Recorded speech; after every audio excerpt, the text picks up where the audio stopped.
realise Deputy Minister Annette Gibbons is staying, and Mr. Pelletier is staying from the earlier hour as well. I'd like to welcome Neil O'Day, Senior Assistant Deputy Minister to Strategic Policy, and Doug Wenzel, Regional Director General in the Gulf region.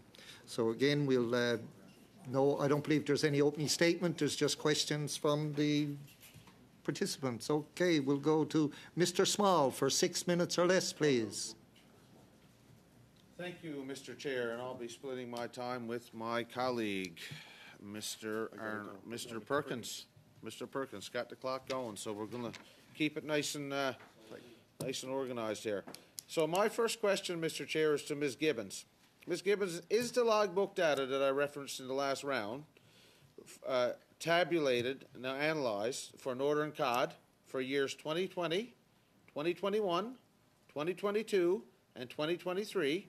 Because it wasn't as of the end of November or mid-December. So we're 3 months since I received the answer to my order paper question. It told me that 4 years of data hadn't been touched. But the same order paper question also told me that data would be analysed and ready to be incorporated into the stock assessment in April. No small feat. Is it done? Mr. Chair, we do incorporate logbook data. I will need to return to the committee with the specifics of the use of this data series. So last year, I asked the Minister's office, Ms. Gibbons, I asked them what they were going off in terms of data when they set last year's quota. When they came out with it at the end of June, I asked, what are you going on? You don't have a trawl survey. They said, we're going off the Sentinel survey. So now I know why. Because for some reason, fishermen's logbook data is not important enough to be analysed. Surely, goodness, you've got enough people and enough budget to get it done. And considering the fact that there was no trawl survey data to be analysed, I mean, this is simply disgraceful and disrespectful to the harvesters to fill out those logbooks. And now you're coming in with a new electronic logbook system when you don't even use the old logbook system. It's unbelievable. So will you commit in your department to tabulating and analysing fishermen's logbook data in a timely enough manner so that it impacts management decisions in the upcoming seasons? Logbook data can have multiple purposes. It is a compliance tool to make sure that we're able to track what removals are. And it may also be used in stock assessments. It's not necessarily used every time, and that's something that would really come down to the particular approaches of the scientists in any given fishery. So happy to return with more detail on that, Mr. Chair. All right, I'm going to turn the rest of my time over to Mr. Perkins here now. Thank you. Thanks. Thank you, Mr. Small. A couple of quick questions. First one, CBSA last week told us there's been no order or there's been no ban on export of Elvers leaving Canada, which makes it difficult for us. Have you done any work with GAC or anyone else to make sure there's an actual trade ban on this? So we are looking at what measures we need as part of the new framework for the Elver fishery. Right now, we have the regulatory framework under the Fisheries Act, which requires possession of a license at the point of harvest. What's the minimum range in nautical miles that the Canadian Coast Guard requires for the coverage of the new for NAVTEX?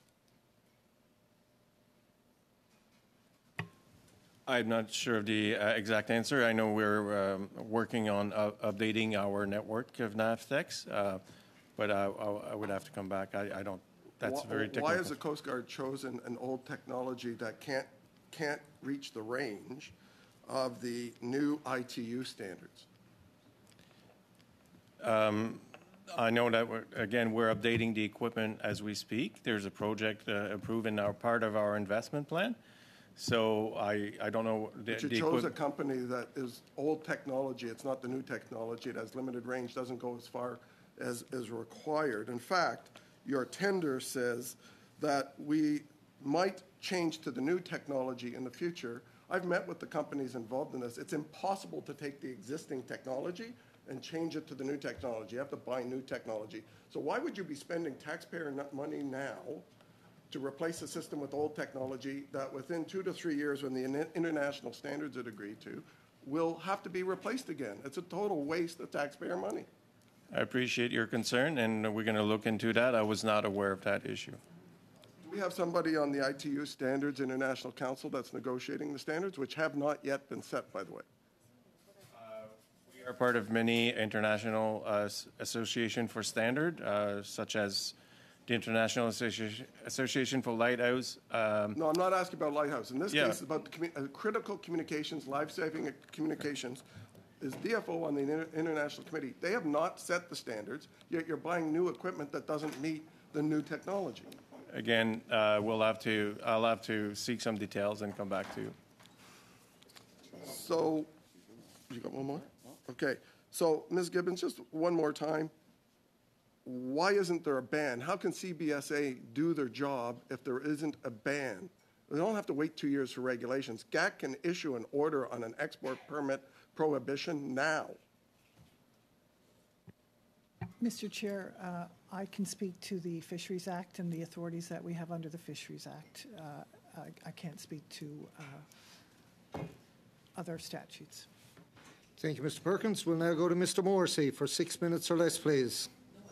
Thank you, Chair. First question to Mr. Peltier, the Coast Guard. It's been a while since the committee was updated on the progress on your, I believe it's called the inshore Coast Guard fleet. We're well into that program. Could you quickly tell us how many new vessels have been delivered under that program and how many have you got left to go? We're talking about the entire national shipbuilding? Yes. The small one. The small fleet, yeah.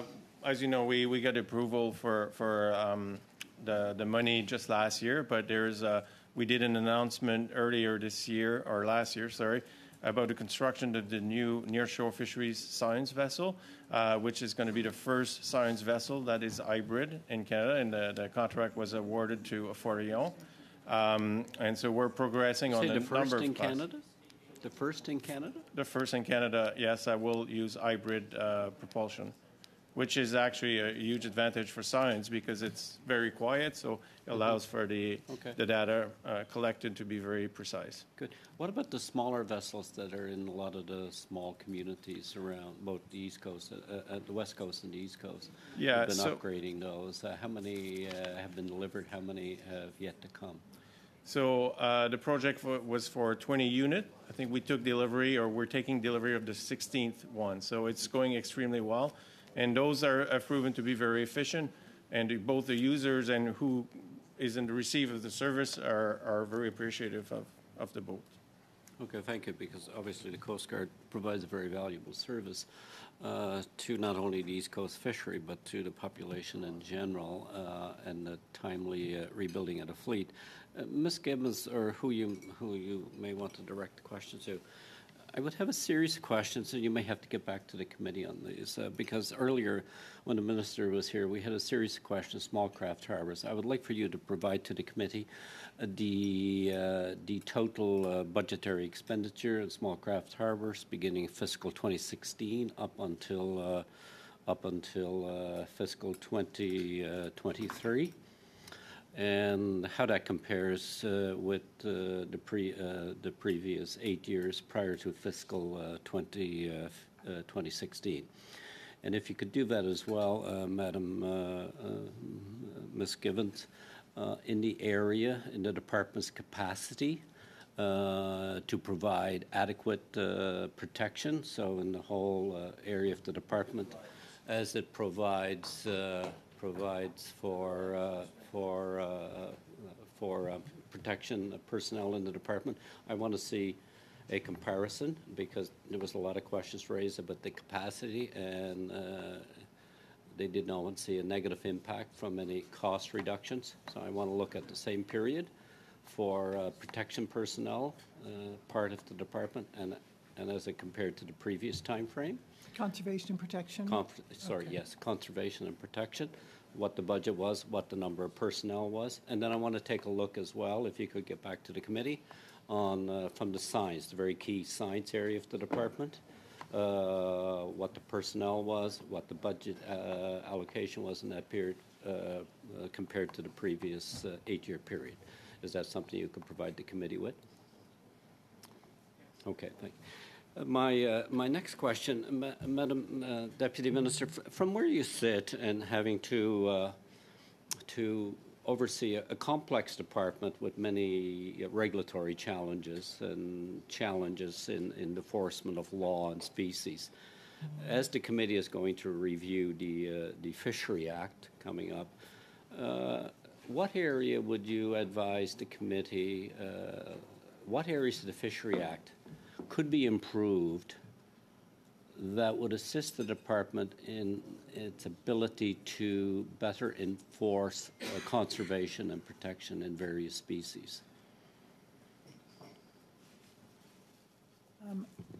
I won't speak. And let me, why I go back, what I want you to focus on, because there's been numerous witnesses appeared before the committee that points out that the penalty is insignificant as it relates to the crime, and whether it's Elvers and the host. We've had fisheries that become extremely valuable, the lobster fishery example. So sometimes getting caught is the cost of doing business. And so it's not really a deterrent. And since it's very difficult to have fishery protection personnel in every backyard, I firmly believe that the penalties and the implications for the person doing the wrongdoing must be much higher. So if you could just, in my time left, give me your opinion, since you're the chief administrative person within the department, your opinion on that. I think, Mr. Chair, that the work that we're doing on Elvers, we've clearly identified an area where we need a more fulsome regulatory approach than we currently have, and so that is something. It's not at the level of the Act, of course. I would say, in general, the minister has a very strong focus on being able to be adaptive in the context of climate change and the impact on fisheries. She thinks a lot about the renewal of the fisheries and younger generations, new generations coming into the fishery and the opportunities for them. You heard her speak about owner-operator and making sure that we've got the right kinds of controls that we need there. So I think those are some of the priorities that I would say are top of mind for the minister and the department. Thank you, Mr. Morrissey. We'll now go to Madam Debienne for 6 minutes or less, please. Thank you, Mr. Chairman. I'd like to put a question to Mr. Pelletier, and then I'll come back to the temporary foreign workers. We got more complaints of harassment and bullying in Quebec, and I'm wondering whether this is because they didn't understand. Nothing's happening. And there was an appointment, a unilingual Anglophone, Maureen Kelly, as superintendent, a position which deals a lot with Francophones. Do you think it's normal to have someone who only speaks English to serve Francophones in your shop?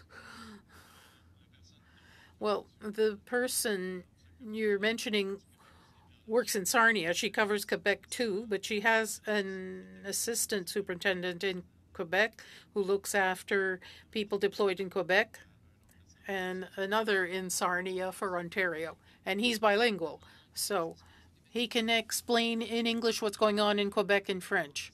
She has begun taking French courses. She speaks French a little bit, even though she hasn't passed the level yet, but she's made a commitment to reaching that level. We see the same thing with St. Lawrence River pilots. They can be trained privately with any any regard to language of work on the St. Lawrence River. And these pilots are very worried about that. So I'm wondering whether you had a different reading of this. That I'm not telling you anything you don't know. The St. Lawrence is very difficult to navigate, especially at l'Île aux Coudres near Quebec. So since the pilots are ringing the alarm for me, what is your reading of the situation where private companies can train their pilots and St. Lawrence pilots no longer have any oversight over the training of these people, and they'll end up with oil in the St. Lawrence? Well, we're not involved in that, but I can tell you that all our communications officers are bilingual and can control the navigation and the traffic, the passage of vessels, and so on. With regard to the reform of the Piloting Act, I really can't comment. It would be up to Transport Canada. Well, we'll see about that. Ms. Gibbons, I pointed out to the minister that I was concerned, and I support the voices of Quebec fishermen. The fishery is becoming extinct in Quebec. I know you haven't been there very long, and I know that predictability means 10 or 15 years in advance. How will you remedy this? Because this has to be remedied. I hope you have the will to do that. How are you planning to remedy the situation? Because I had a question on small craft harbors, but we won't need them much anymore because there'll be no more boats. Do you have any idea of the budget that could be allocated, be it to buy back licenses, crisis units, to make workers come in? Is the minister talking to the immigration minister? Because the immigration minister is saying it's because of Mexico. She says it's because of Quebec. I think there's somebody somewhere who must be looking after this. Mr. Chair, there are several things that I would say in relation to what the député has raised. Premièrement, excuse-moi, je devrais aller en français. Sorry, I said answer in French. First, as to the issue of predictability, we have scientific data sets, we have surveys we carry out. Just like in the area, in the shrimp fishery, we see that there's been a drop in the levels, and we have committee meetings with the sector to discuss where things are heading. So for specific fisheries, we have discussions on these changes so that fishers can predict what will be happening in the future. We also do more global surveys, studies. So we've done one on the East Coast oceans. Every year we produce different reports on the coasts, and then we discuss the trends in water temperature of the oceans, and that's another thing that we do for the sector. Sorry, I have 1 minute left. My question is this.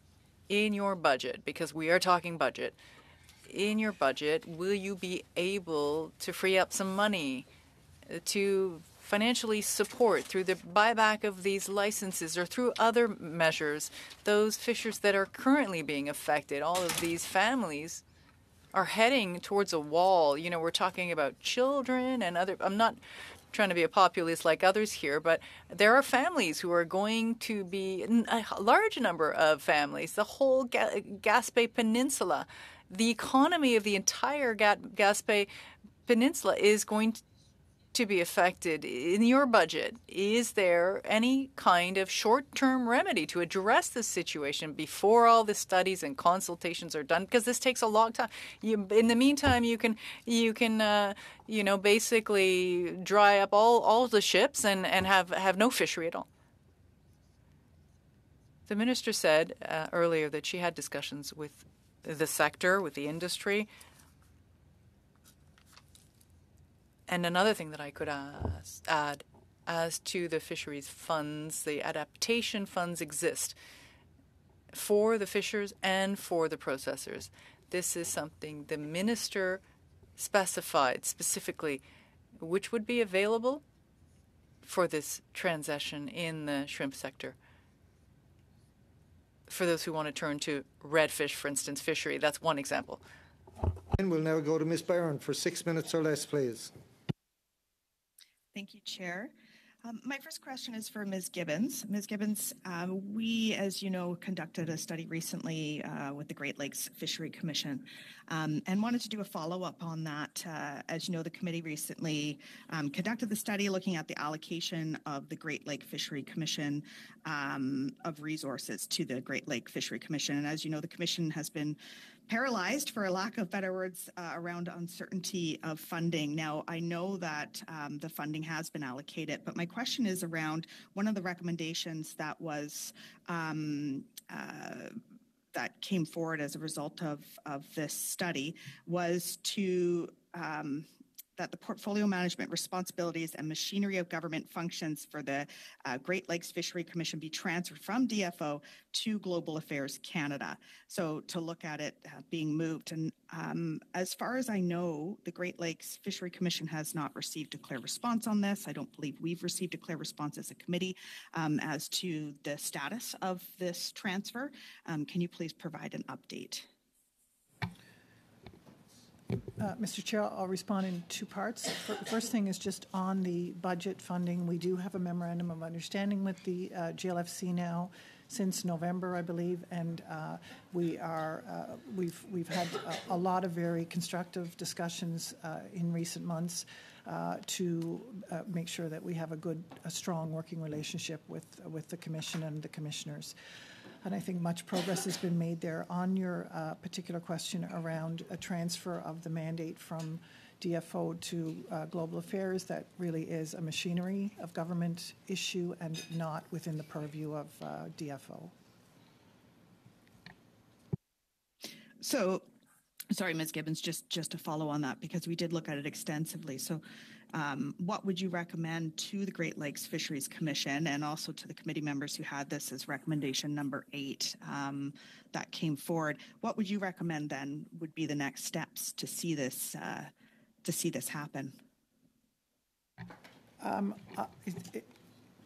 As I say, I mean, this is something that is well understood within DFO, Global Affairs. We've engaged with Global Affairs on it. At the end of the day, machinery of government decisions are the prerogative of the Prime Minister. And so I don't really have any specific recommendation for you. It's just, it really is not part of my remit to do anything to move that forward. So the question would be better posed to the Minister? Is that... You would have the same response from the Minister. Yeah, it really is outside of DFO's. Okay, well, somebody has to be able to make it happen. Perhaps the Minister can apply the pressure necessary to the Prime Minister to see this move in the right direction. Ms. Gibbons, if you can provide some clarity in my questions to the Minister, and we all wish as MPs that we had more time with the Minister to be able to fully understand. One thing I was confused by was the consultation process happening with the open net pen fish farms out of the water and what that looks like as far as the consultation process. Now, my understanding of dates, I think, are different than the Minister's. So perhaps you can provide some clarity. My understanding was that March 8th was the deadline for consultation. Around 2 to 6 year license extensions. March 15th was the end of consultation for phase 4 of the transition planning process in total, and that the current license will expire for all. Can you clarify, please? Provide some clarification on these dates and where we're at with the consultation process. I didn't get that clarity. So, Mr. Chair, there are really two separate consultation processes, and obviously they're very linked because they're dealing with salmon farms. But the transition plan is about sort of the future direction for the industry at large, for the sector, what we do, and the government's commitment was around transitioning away from open net pen farms. The license renewals are the specific permits that allow particular activities to happen at particular sites. And from a legal, regulatory perspective, we need to treat those as distinct activities and to consult on them. And so that is why we have two different consultation exercises going on. And you have the two different dates that, so Phase 4 consultations refers to the transition plan consultations. The license renewal consultations are distinct, and we obviously we're talking to the same people, but about the license renewals separately from the transition plan. So, because what I'm hearing are concerns from Indigenous chiefs, from members of the community, that there is discussion that it's going to be an extension of licenses on the higher end of that spectrum of 2 to 6 years, and that this it presupposes, I guess, what that transition plan will look like. If there's a, can you see, using logic here, if we put a license into place for 6 years, that again, that's going to then provide the framework of what that transition plan is going to look like, whereas it should be the other way around. And so that's a concern that's being brought to my attention. Can you speak to that, please? Yes, and we've heard a variety of views on this issue. As the minister noted, there are different perspectives on license renewals, just as there are different perspectives on the transition, the future of the sector and how it is regulated. And so, as she noted, she heard from 1 year to 10 years, so quite the spectrum. And so the range settled on for consultation purposes for the license renewals was 2 to 6. There is no decision at this point on what the license renewal period would be. That is the purpose of the consultation. But we gave a band so people would have something specific to react to. Thank you, Ms. Barron. We'll now go to Mr. Arnold for 5 minutes or less, please. Thank you, Mr. Chair, and I regret our time is so short here, but since we are discussing estimates, I have a motion to move regarding estimates, and that it is that the committee invite the Minister of Fisheries and Oceans and the Canadian Coast Guard to appear for no fewer than 2 hours regarding the 2024-2025 main estimates, and that this meeting take place as soon as possible, but no later than April 12th, 2024.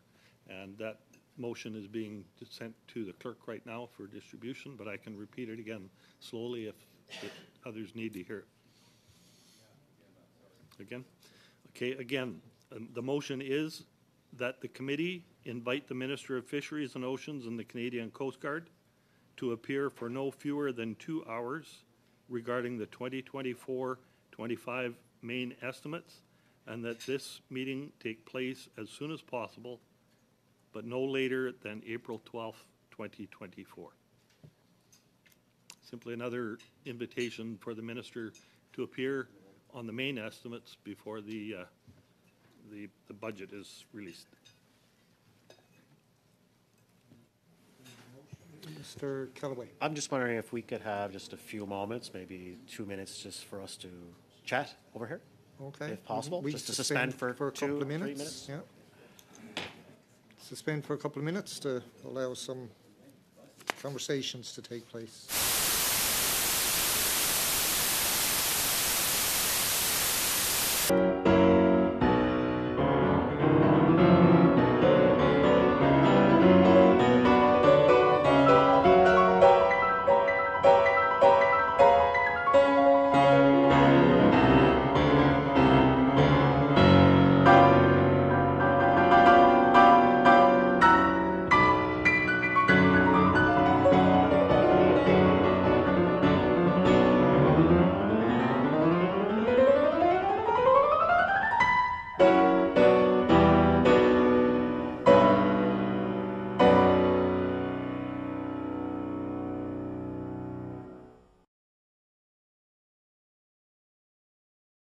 I don't know if there's any comments, or Mr. Morrissey. Well, Chair, a couple of things. I thought, was it the last meeting we agreed on a subcommittee to hash out an agenda? going forward that we'd stick to. So now we have something coming. The minister was just here. It is. That's my only point.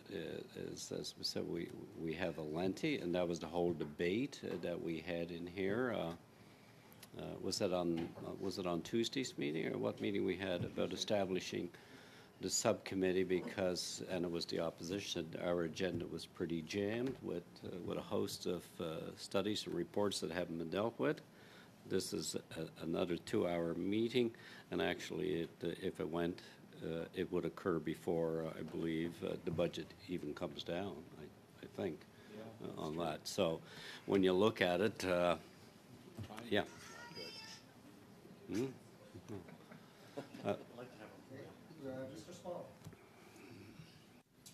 Thank you, Mr. Chair. And with all due respect to Mr. Morrissey, this committee is basically the only outlet in Ottawa that gives any voice at all to fisheries, to the fishing industry. And the stakeholders would love nothing more than to hear from the minister. And I must say, she doesn't need anyone to carry her water for her. She's quite capable of throwing her own smacks. So I think there's no better use of committee time than to have the minister here defending her decisions and maybe enlightening us on why she made some of her decisions. Thank you, Mr. Chair. Mr. Reynolds.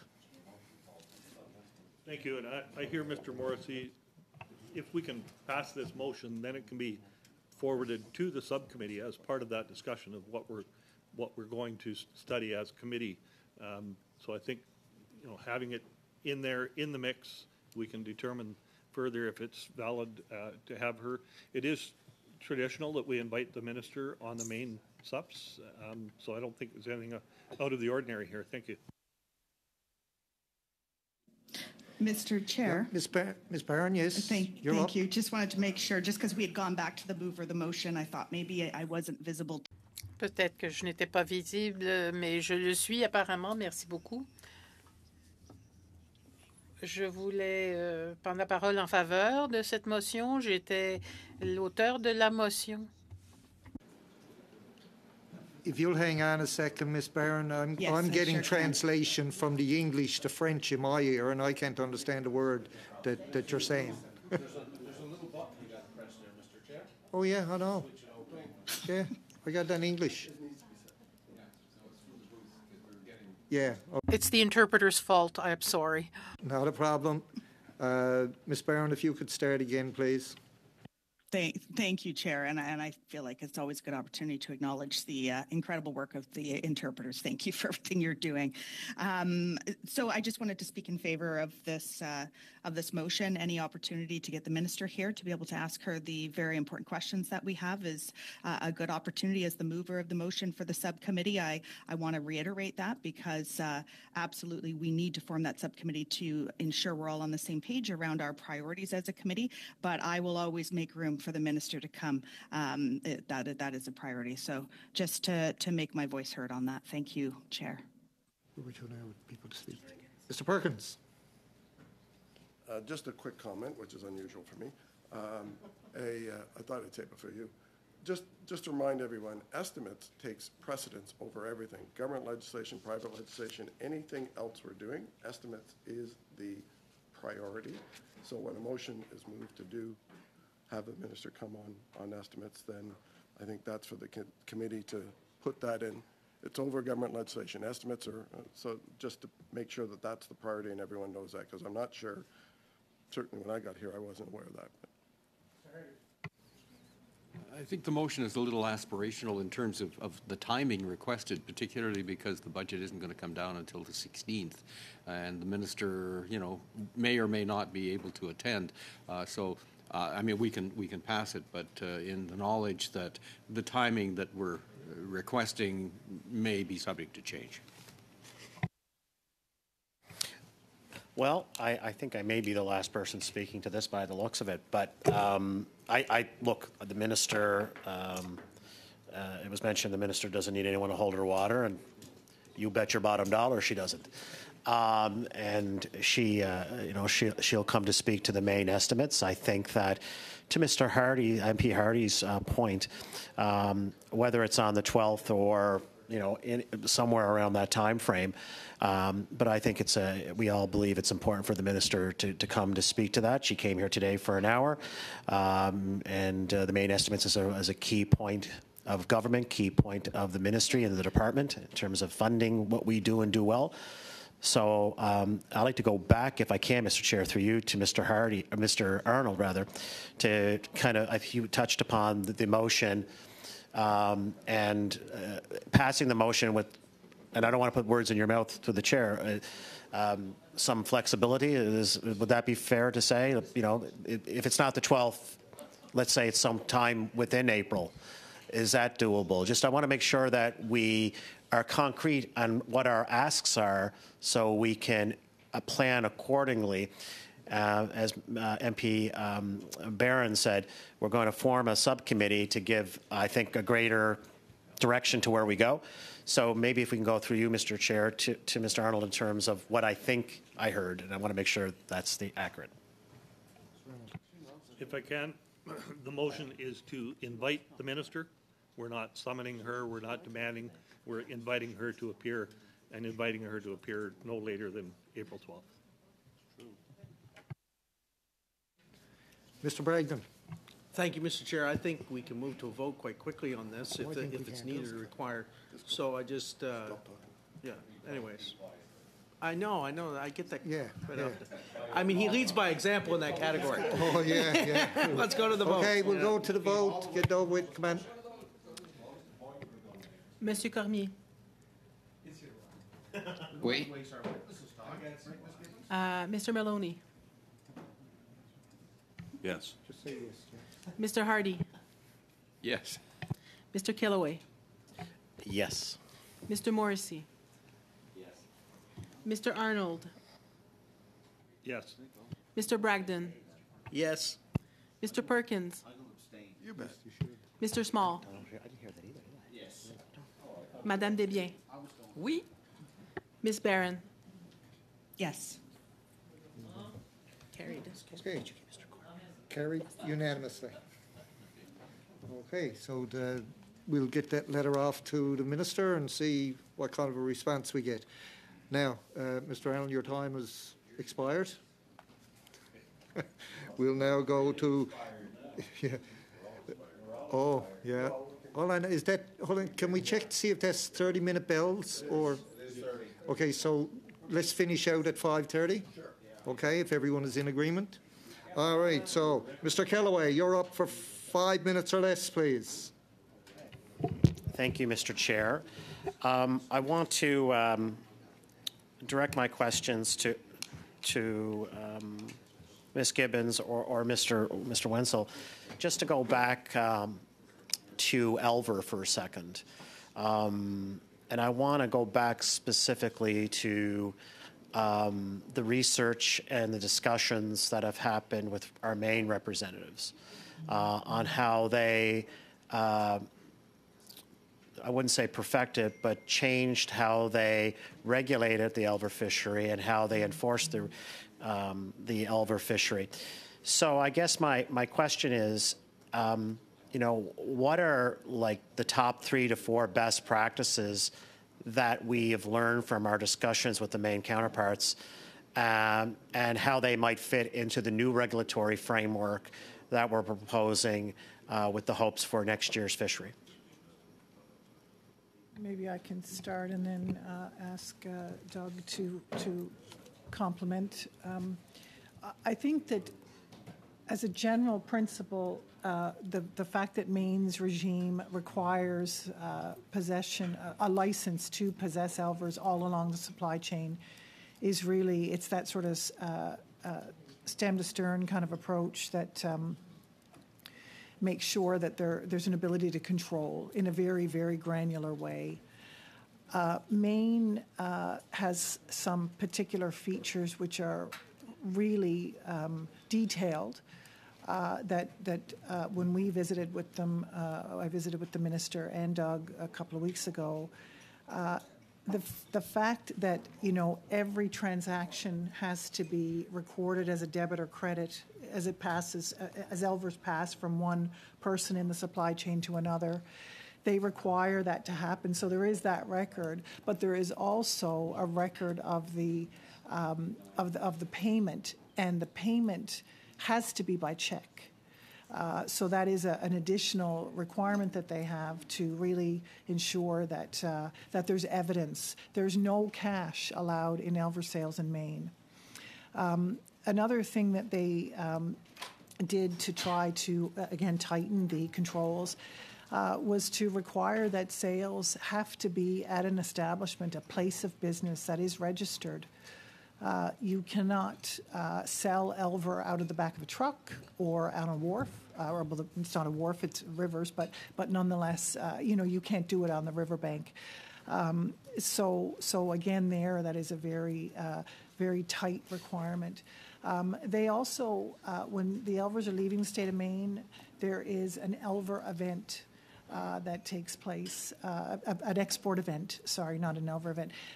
And that is a regulated, overseen activity. So you have to apply for a permit to export Elvers, and there will be an event for the export that is very tightly controlled.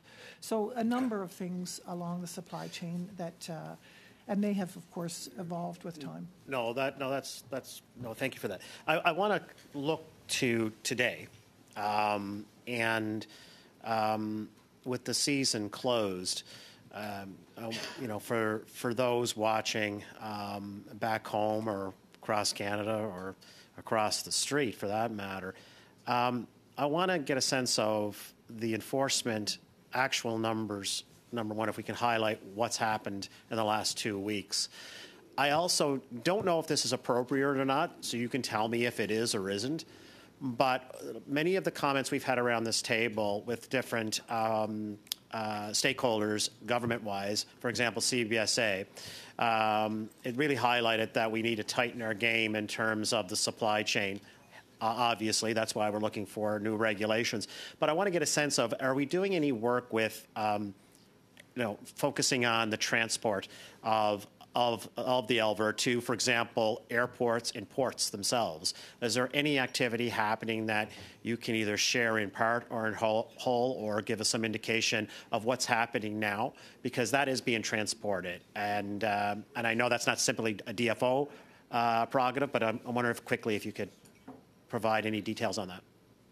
So I'll ask Doug to give the numbers for this year, but I will say one thing that we have seized more vehicles this year than we did all of last year, and the season is just at its start. So that's one thing I would note. And we absolutely are doing surveillance at the point of export and along the supply chain. That is part of we have the rivers as it is in the sales process from one a buyer to another, and then at the point of export. But Doug can provide more. Yeah, thanks very much. So, Mr. Chair, and thank you for the question. So just broadly speaking, we've dedicated more resources again this year to the Elver fishery, including bringing in a number of fishery officers from other regions across Canada. Over the last 2 weeks, we have arrested a total of 34 individuals, and as well as a number of different assets, countless pieces of fishing gear, as the Deputy Minister has alluded to.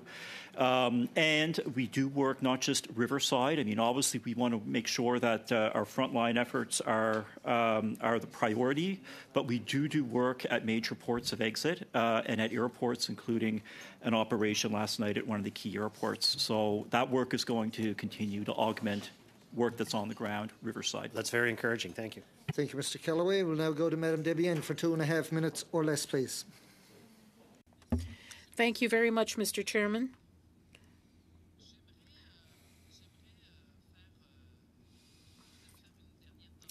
I'd like to make one last attempt and express all the hopes that fishermen, when I say fishermen, these are captain owners, these are bridge workers, they're people in processing plants, owners of plants. All the hopes that these people have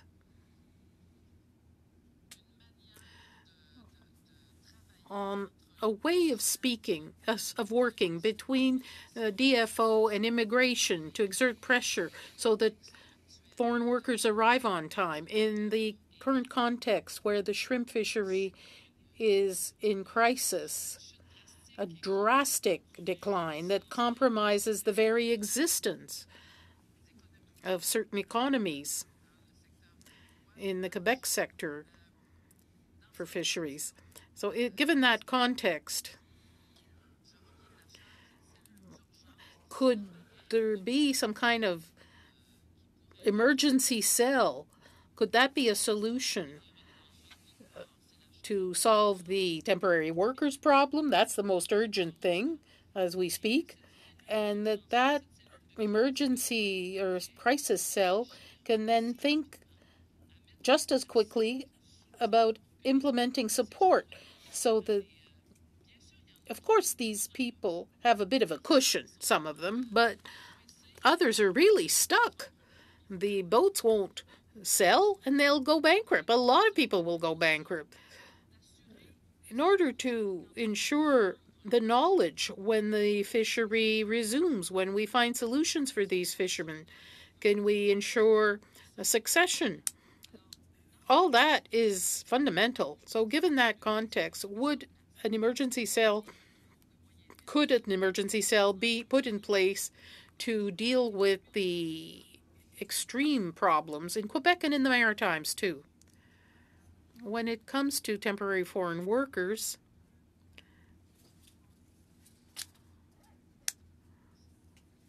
we're in